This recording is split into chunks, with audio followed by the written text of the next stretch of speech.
Okay, so we're going to get started. Hello, everyone. Welcome to a very special Current Conversations. Last Saturday, the Highlands Current celebrated its 10th anniversary.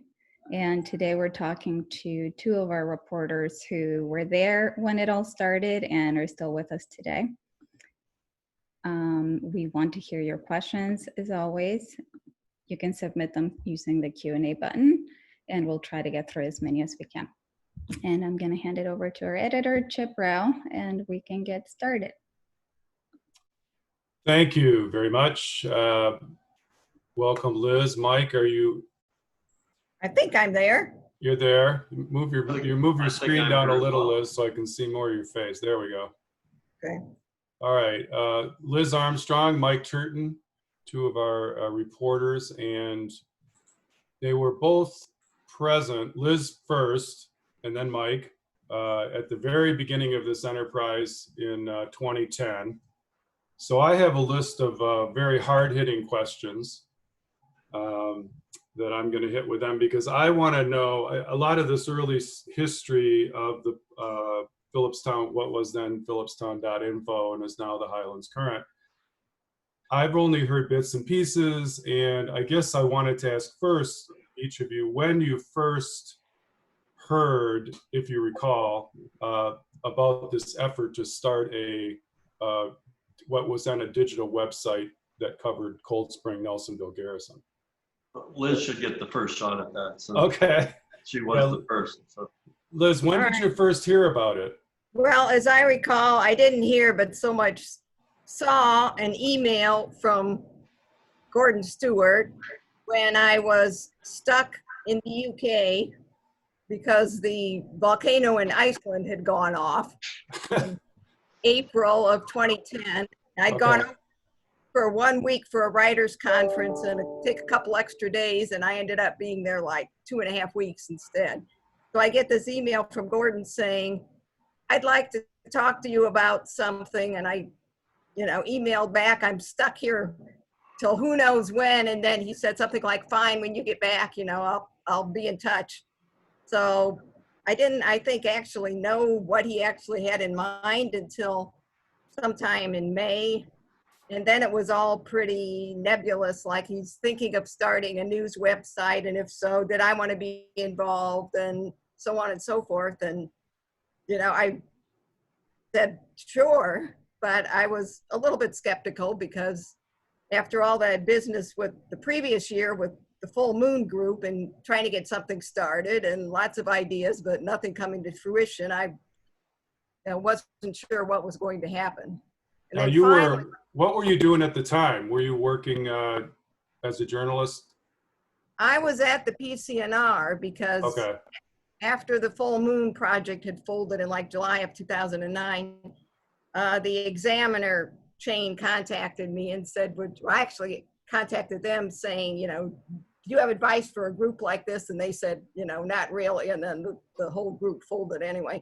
But then they got back to me and said, would you like to do some reporting and, possibly editing or whatever for us? And I said, sure. And I worked for them for 6 months. And then the ALs basically said they could give me a better deal if I came to work for the PCNR. So that was in January of 2010. And I was actually at the PCNR then when Gordon came after me. Okay. So the Full Moon Group, for anyone who's not familiar, was a group of residents who wanted to do some kind of an alternative to the PCNR after the ALs purchased it in 2008.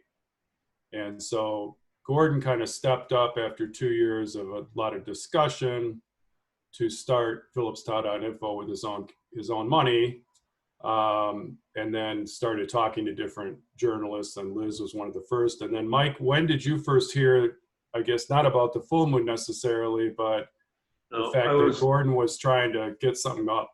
Yeah, I was totally oblivious to the whole Full Moon story.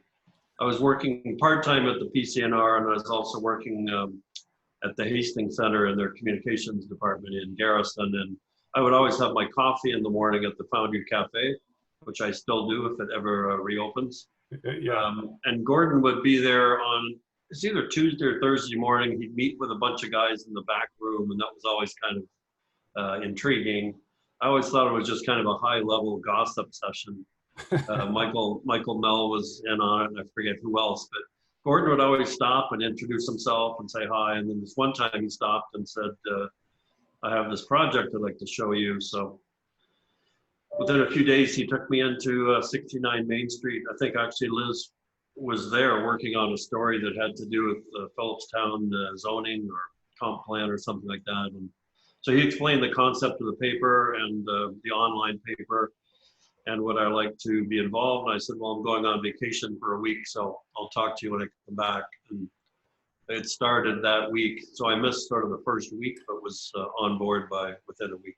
So you were both, so Liz, when you started working with Gordon, were you still employed at the PC? You were a freelancer.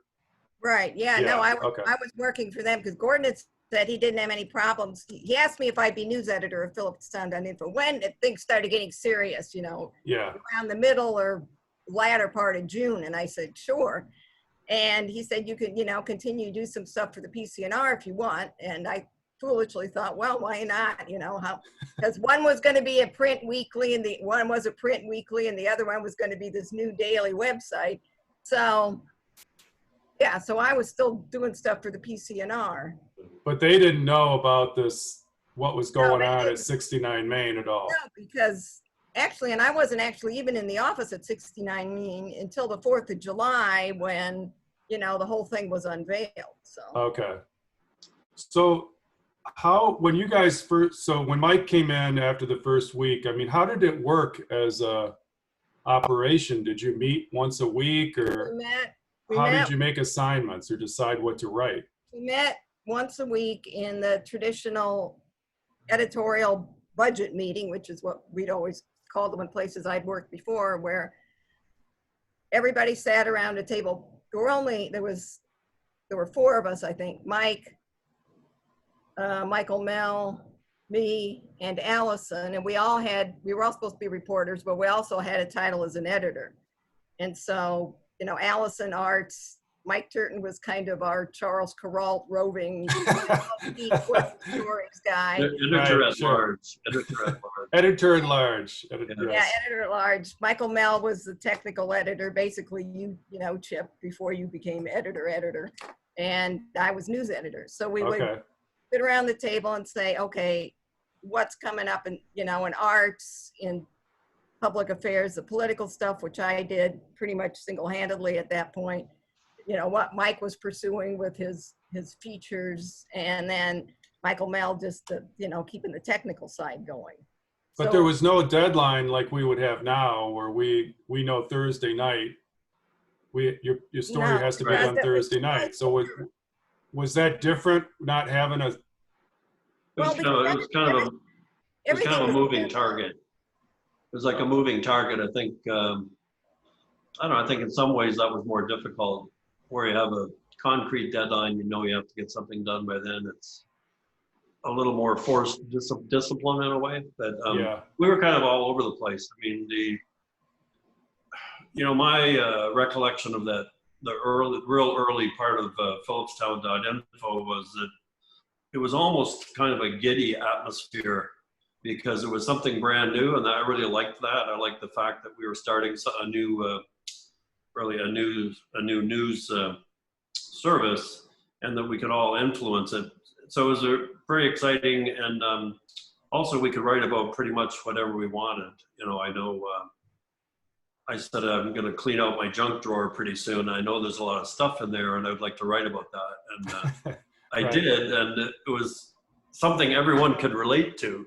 Well, you did a follow-up, I think, didn't you? Yeah, I did a sequel to it. Yeah, well, so that's almost time to clean it out again, I think. Yeah. Yeah, so the idea was that it was, you know, I have a wire service, as we used to call it, background, and so it was kind of based on that when you covered something, you wrote it up pretty much as soon as possible, especially, you know, for any meetings or, you know, concerts or something that had to get up right away. And things just kept moving. Gordon insisted that we have new content every day. Wow. So, and the other thing was everybody was supposed to produce 3 stories a week. Now, how did that work out? That didn't happen all. 3 of us did. Didn't always happen. It was not universal. I remember say. I remember getting a reminder that I wasn't always meeting the 3-story quota. So. Right. Well, did this stuff all come in through you, Liz, or how did, so Right, everybody? everybody Okay. sent stuff to me, and I edited everybody's copy, Yeah, okay. very gently, I thought, but Yeah, uh, as I basic, do. yeah, I try to follow your lead on you did not follow my precedent on that. that. Now you're slinking down a little bit, Liz, so push your computer. There you go. And then I Um, would send it to Mel, and he would post it. Did you guys have any glitches early on? I mean, Well, the only glitch for me was that nobody on the staff had real political, reporting or experience, and we were in the midst of all these controversies, some of which probably sound, really arcane now, but firehouse sirens and things like that. And so I insisted that Gordon had to read my copy before it went out, because I just wanted to have somebody saying, hey, this is going to get us in trouble. Or plus, I also thought he ought to know what was going on before things hit the fan, so to speak. So, but tracking down Gordon sometimes wasn't easy. But basically that the news part of, I think, worked pretty well. It was the other things that we sometimes had challenges with. Well, Mike, so were you doing essentially the same thing you had done at the PCR, or were you now, like, you didn't immediately cover Cold Spring like you do No, now? a lot of it was the same. I covered Haldane quite a bit, school board, and the Cold Spring Village Board as well. Now, I did the village board the first couple of years. Yeah, but I did jump around, but I did cover the school board a lot, and probably some Phillipstown back then as well.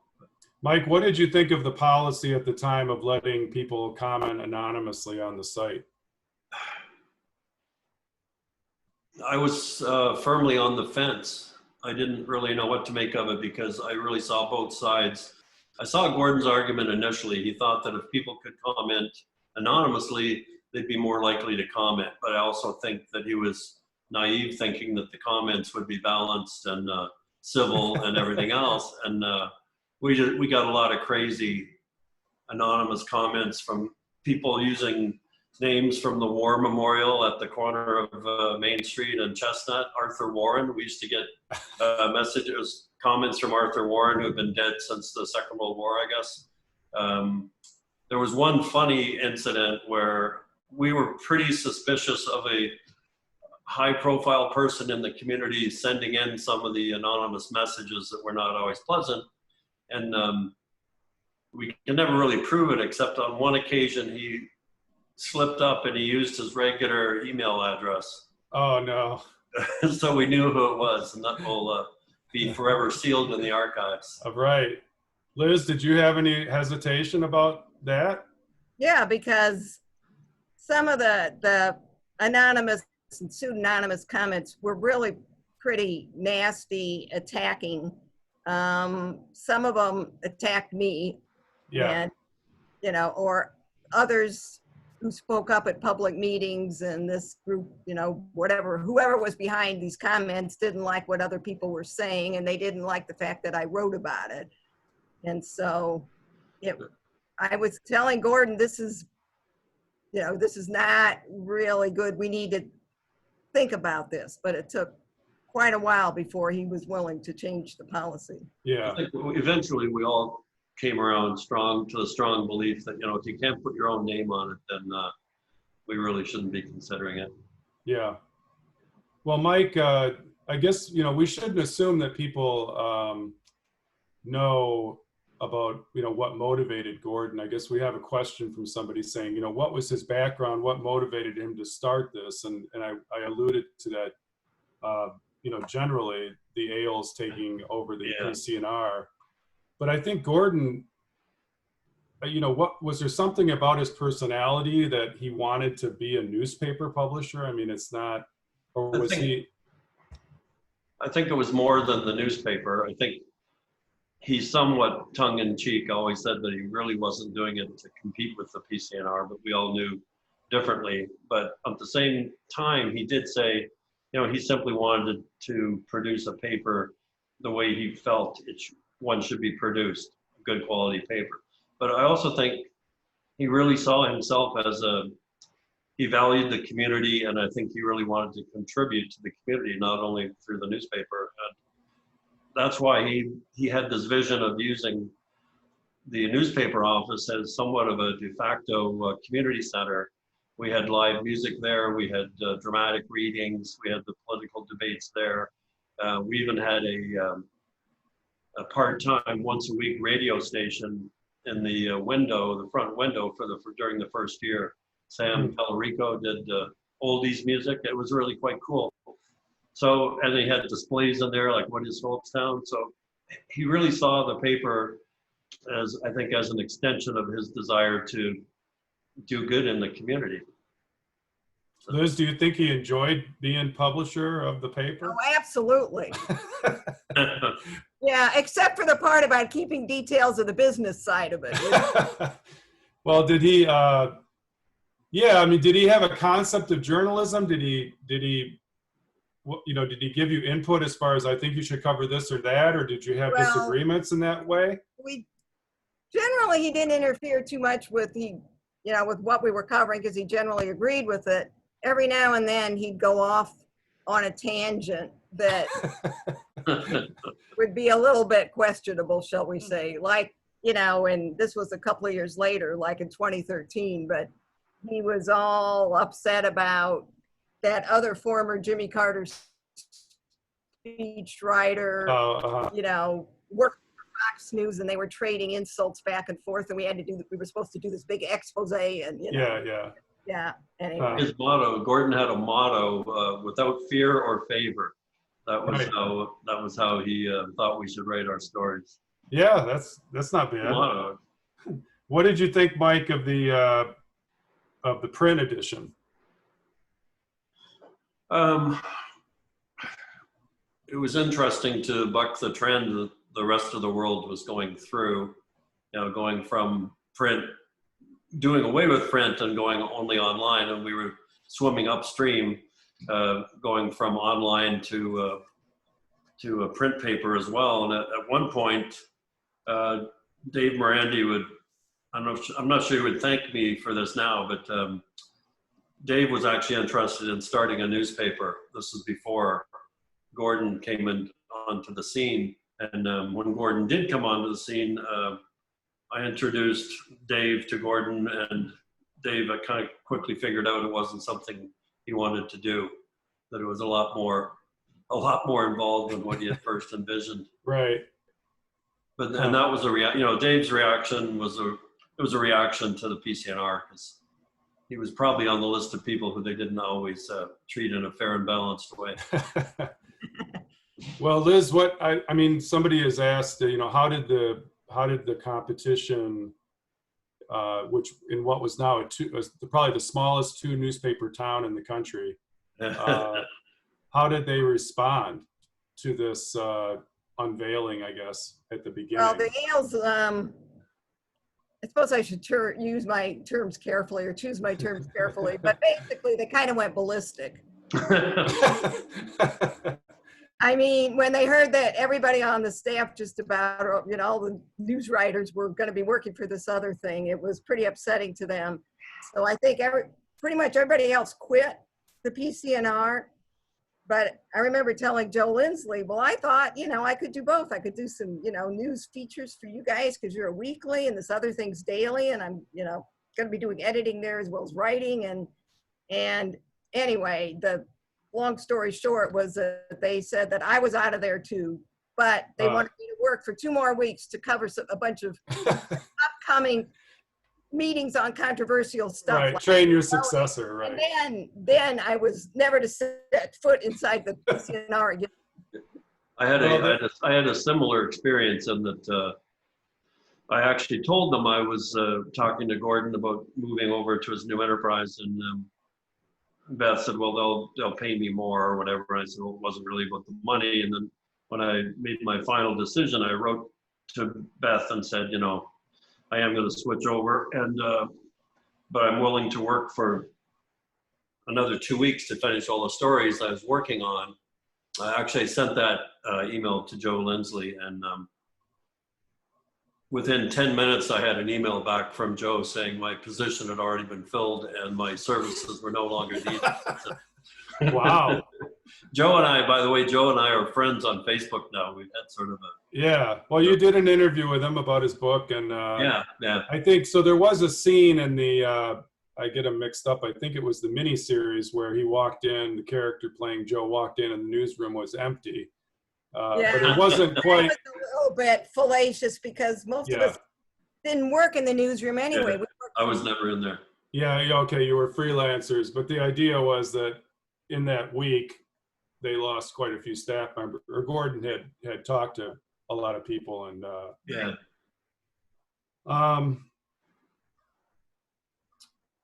So, I meant to ask Liz. So, what did you think of doing the print product in 2012? I both liked the idea, but I wondered whether it was worth it economically. And the other thing was Gordon had insisted for more than 2 years that an online news publication isn't the only way to go. It's the best way to go, at least, when you're doing small town journalism. So then to have him sort of flip 180 degrees on that was a little bit surprising to me. But so his thought was that just because of the immediacy of doing it online. Yeah, and that you didn't have to worry about printers and do the photos reproduce well and all that other stuff you have to deal with in print. You could just get it up right away. And on the other hand, you can't stand on street corners and hand them out to people, and free and have them like it's an interesting to promote sometimes on a real basic basis of just having it out visible for people. So because I think go ahead, Mike. Sorry. I always thought that there was a place, and still is a place, for that sort of tactile experience of picking up a newspaper and flipping the pages, and it is a very different experience than scrolling online. Somehow it's an enjoyable experience for people, I think, to pick up the paper and then browse it. Yeah, you wonder how. I've always wondered this, and I don't know how we would determine it with our readership, but are they two audiences? Or, do people only read it online and only read the paper? Or is it, I'm sure there's some percentage that reads both, but in different circumstances. But what are the percentages of people who never look at it online and the percentage who only look at it online? Good question. That would be interesting. maybe we should do a reader survey and ask. Yeah, that's a good point. Like, I think of the New York Times, I read it both ways. I read it on my phone, but I also read it in print. So you may see maybe that's the immediate future, is people, depending on your circumstance, what you look for. But so you had about 2 years of only online, right? Of going from week to week. What were the big stories at the time? The zoning, the Phillipstown zoning, right? And Phillipstown rezoning, the Phillipstown study on possible merger of the fire departments and emergency services. That was like the rezoning. Those were both huge controversies. Lots of yelling and shouting at public meetings and such.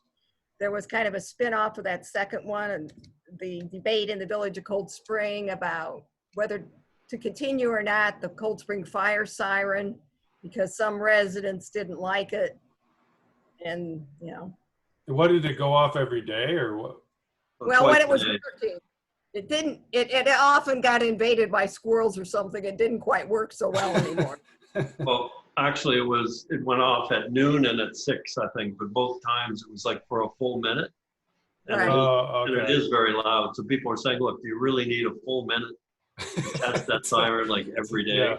Yeah. And, now, why are we doing it? Just because we started in World War I or whatever, right? Some of the, it was a tradition in the village, and the people who opposed that change, it was more about losing a tradition than not recognizing the aggravation of a really loud siren. Mike, when did Gordon start the hosting the candidate debates, which we have kind of gotten away from, but you guys did them pretty much for every election. Yeah, we did it right very early on. March 2011 or February 2011 for the March 2011 mayor's race, as I recall. Yeah. That was the first one. The Cold Spring race, Liz? Yeah. And people, but people, you had candidates. I was looking through when we were putting together the 10th, all the list of headlines we had that Liz helped with, and it was interesting. Like there was always seemed to be candidates missing. There was empty lecterns all the time. Like each one, there'd be somebody who didn't come, and you had other people doing them as well. I don't know if the PCR do them at the time. Or, PNR did them. Yeah, and there was allegedly pressure on candidates to participate only in theirs and not in ours. Okay. Yeah. So that's maybe why some candidates didn't show up, but most of the time we had pretty good attendance. I think we had county or state candidates there, like state legislature or whatever there once or twice. But I also had written down that I don't know who we could address this, but Gordon decided to call the print paper the paper. Yeah. And why was that? Well, that was one of those great ideas that didn't work. Like Gordon's notion was that people would say, "Oh, I'm going to go to Food Town and pick up the paper." When at that time, if you polled everyone in Phillipstown, probably 80% of the people would have thought that meant the PCNR if you went there to pick up the paper, because we were right. But he thought we would replace that, replace them by calling it the paper. People go there and pick up the paper, but because it was info, the paper, it really can people more. And it actually backfired because I remember one or two times public officials were mad, probably for justifiable reasons, at the PCNR, for their coverage, and would say at public meetings, I'm really getting fed up with the paper. But it had the wrong, Yeah. Well, you couldn't be sure who they were mad at that point. Kind of deflected it. There was also some, how would you say, not resistance, but sarcasm about our name, phillipstown.info. I know at least one person, longtime resident, told me that in some circles it was called phillipstown.insult. That was when there was the anonymous comments. and some of the older, I think some older residents felt we were being kind of hard on the Cold Spring administration of the day. In some of the coverage, there were some controversies, I think, with just pre-Seth Gallagher, and maybe when he was getting elected around that time. So everybody wasn't enamored with us at first. Do you find it hard to cover a small community where you kind of know everybody, or people can come up to you on the street and say, "Yeah, I didn't like that, Mike. I didn't like the, whatever the." Yeah, it's a real challenge. It can be uncomfortable at times.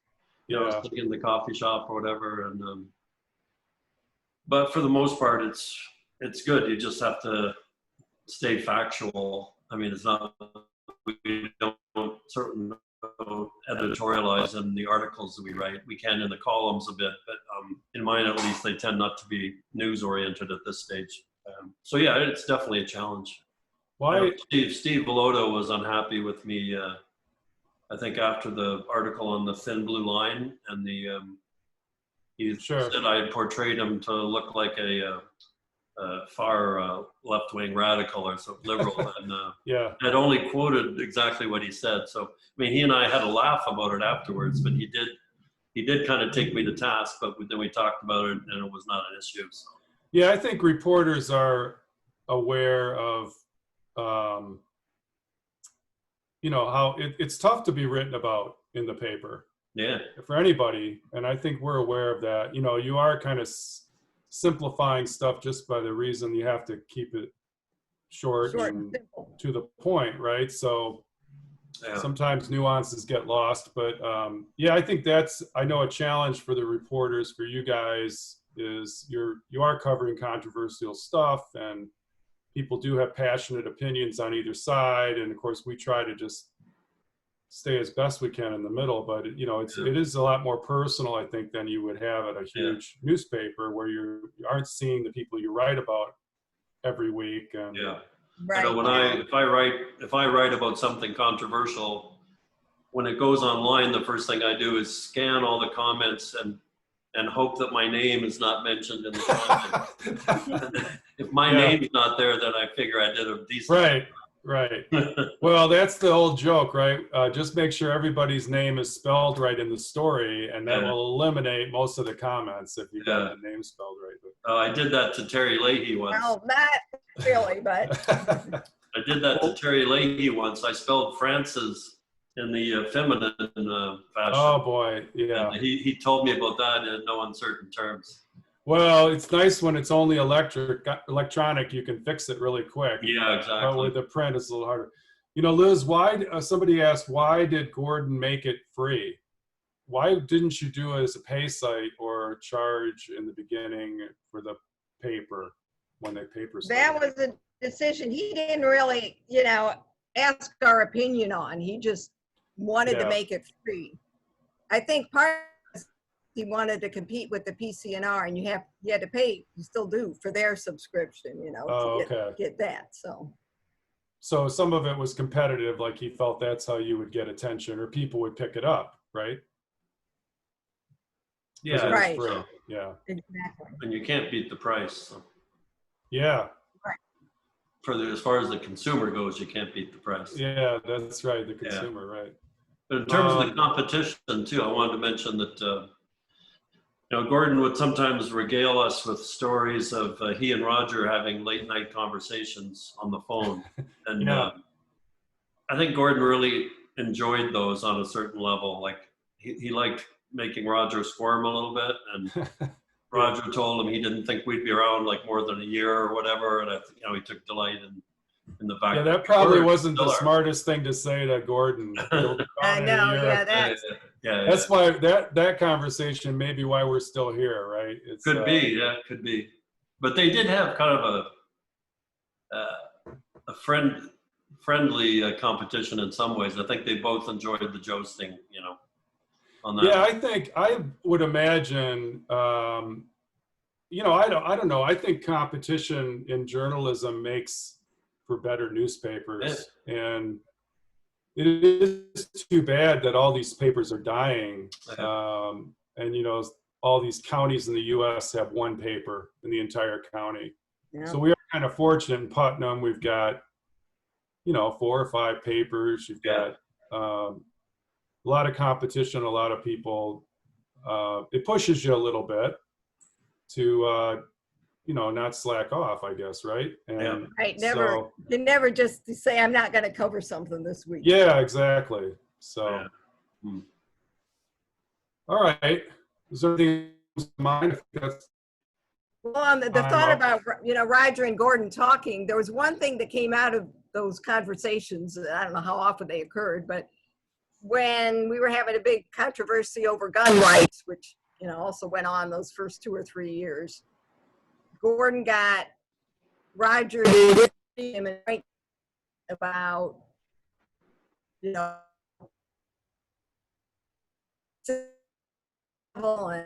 not gun meetings and stuff like that. I forget what all the ins and outs were, but it was, it was something. Well, I had a great time. I know Mike started for the 10th anniversary issue. Thank you, Mike, by the way. He got through about 1.5 years.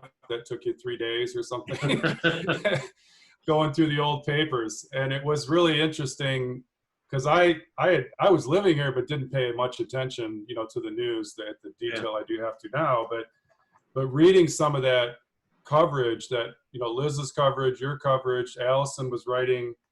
There was some really passionate stuff going on. I mean, every month there was the gun rights stuff for a while. There was the zoning stuff, and so I think it does inform a little bit the controversies that come up now, because you always think, I think anyway, this has got to happened before. This is not really new, these positions. Yeah, the other thing that, I mean, we have stuff that goes on now that was a controversy 10 years ago, like commercial boats docking at the Cold Spring dock.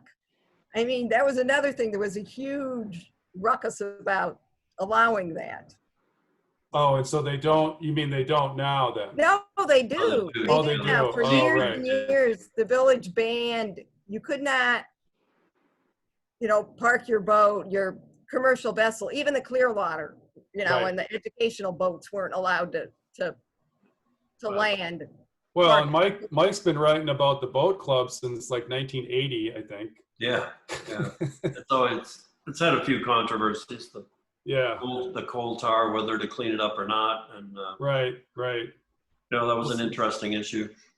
Well, somebody's I would asked. think the lights at the waterfront, that was another big. Oh, yep. The dark skies, lights and stuff. Yeah. Somebody asked this is kind of after the beginning, you know, what was the motivation to go into Beacon? I don't know if you two were really, because you guys have been covering Phillipstown and Cold Spring and so forth, but It I was think, Kevin's idea, I think, mostly because he thought it was going to bring in more readers.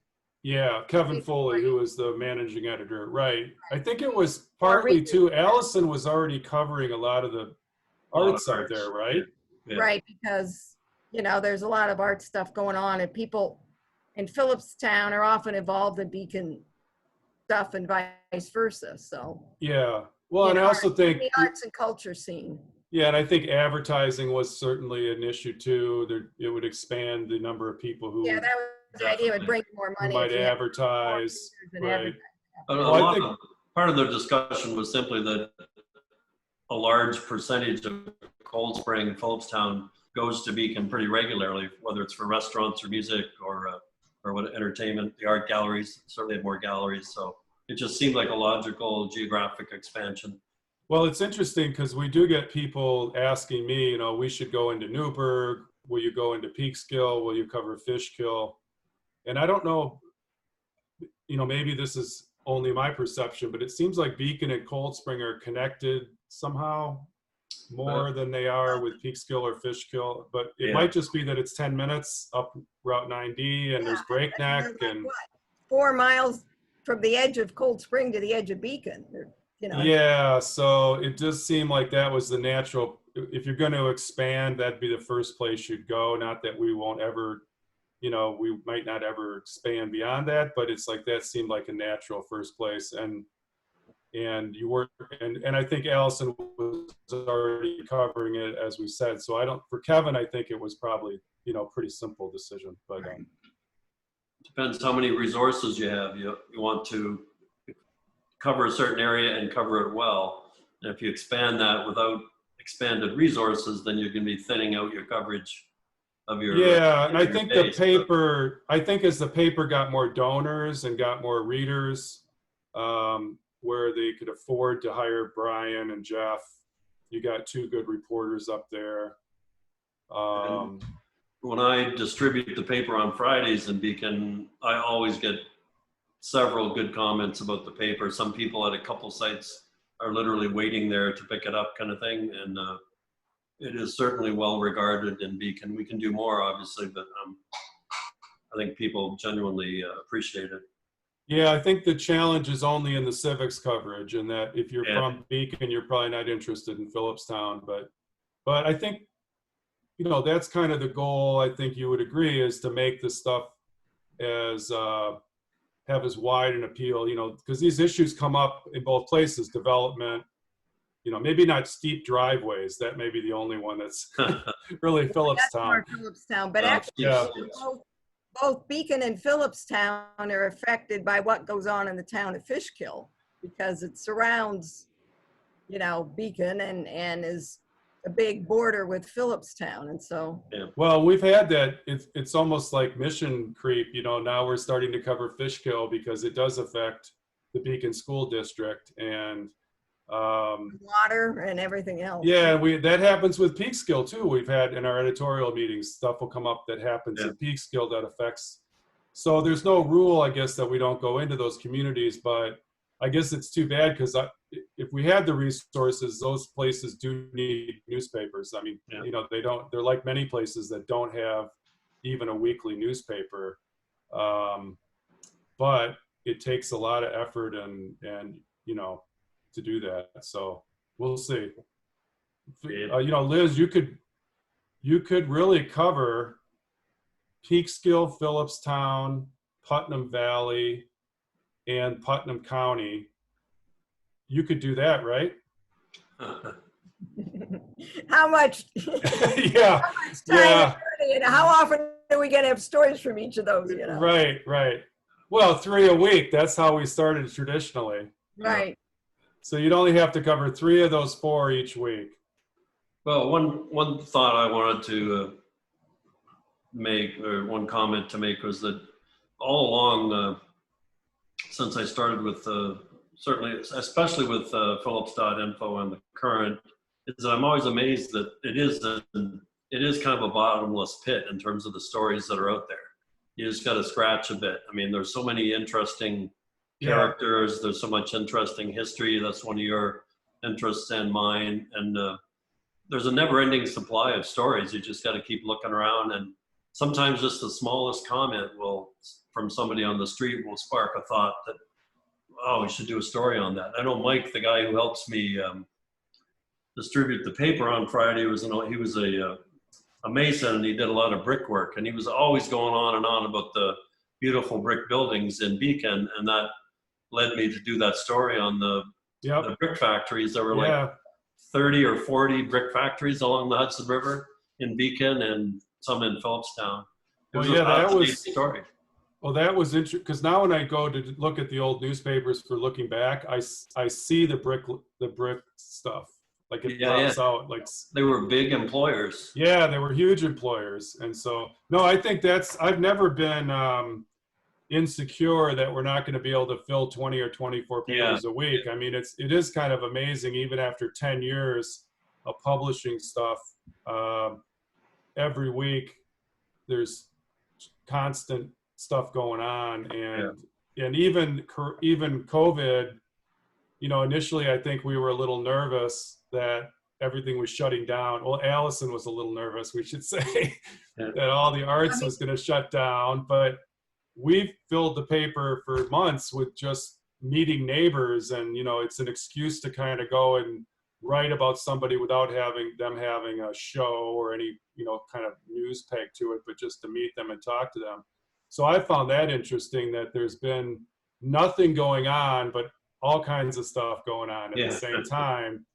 And the struggles that we've had in the editorial meetings have really been like, what do you cover? Because it's affecting us in so many ways. So many aspects of our life have been, turned upside down by this. So that's been more of the. Well, there'll be a lot of unintended consequences from the COVID thing if it settles out. One of them I wonder about is, the Cold Spring Village Board typically has maybe 3 or 4 people in the audience, not counting myself. And for the last few meetings, they've had one was on Main Street, how to help Main Street as the village reopened, and then there was the police issues, and there were 37, 38 people in the meeting via Zoom, and many of those people would not have gone to the village hall in person probably. So I'm wondering, in the long run, what effect this will have on people. Is that true in Phillipstown, Liz, at the Phillipstown meetings? Some of the meetings there have been more people, and Nelsonville too, which also meets by Zoom. It's hard to tell with Putnam County because they don't meet by a visual link. Oh, they just use the audio. They only do the audio link, and for their formal monthly meetings, like the one Tuesday night, they're saying as long as they're only doing it by audio link, the public and the press cannot ask questions at meetings. So. Yeah. Well, it's a lot. It's a lot. Well, it's really difficult to set up Zoom. But you see that in the absentee ballots too. I mean, we were reporting on this last week. 4 times as many people voted in the Beacon School Board election, even though there were 3 incumbents not being challenged. And you saw that Dutchess is still, I went and checked today, Dutchess County is still counting their absentee ballots. I think Joe Biden won at this point, but I mean, they got like 15,000 absentee ballots for a primary. Wow. Where there was no competition. So you do wonder if the long term, and this is something we could talk about, a story, is how is this going to change? We've talked about it a little bit with like therapists, now seeing patients this way. They may continue with people wanting to see them that way if they're far away. But will this bring more people to the meetings, more voters, more participation if you make it, because it makes it easier, right? You can just turn on your computer and watch. So it'll be interesting to see, like maybe Cold Spring, Nelsonville, Beacon, they should continue to have it, put it on Zoom even once they're back up and running. Yeah, I mean, I could see it having at least some meetings still in person, just because that's good too, but. Well, I would say have them all in person, but yeah, put it, live stream it, right? And well, so you can do that too. people could kite comments, Dave could, at the Cold Spring, he could be looking at his laptop and somebody could type comments as they're watching it on Zoom. And but anyway, that's a thought. We'll see what happens. So, well, I don't want to keep you guys too long because the paper comes out tomorrow, and I think, Liz, you owe me 2 stories. Mike, are you? That's right. I'm getting It's there. gonna be a long night. What am I waiting on from you, Mike? I may be a little bit late now because you've made me participate in this Zoom meeting. Revealed your. Well, No, I'm glad you still remember it, Mike. I'm glad you still remember it. I've got all the raw materials for the snake bite story, so I just. Okay, good. All right. Yeah, don't say anything more about that, though. No. Yeah, that's got to be under wraps for now. Yeah. All right. Well, if Teresa wants to jump back on, and All right. I think we answered all the questions we'd gotten. Yeah. Looking through them. So that was awesome and fascinating. To me as a newcomer, it's always great to hear, all these stories, because I've always kind of taken the current as, the way it is now. I assume it had always been that way. You wondered what we did. That's what you're trying to say, right? Like, what do they do and spend their time on? She wondered about the tortoise and the hare in the front window, the sculptures. Yes. Oh yeah, that's right. I don't know the story of the sculptures. Is that? Oh, that was Gordon had Judith Rose, who's a local sculptor. He had her make those using their topographic maps as their. She actually she wrote me an email, I think, and said she was really pleased that they were still in the window all these years later. But they're really cool. So they will get a lot of viewers. Yeah. Okay. Awesome. Well, we'll post the full event on YouTube probably tomorrow. And thank you everybody for attending. Thank you, Mike. Thank you, Liz. Yeah, thank you, viewers. Yeah. Good night. Good night. Good night, Good night. everybody.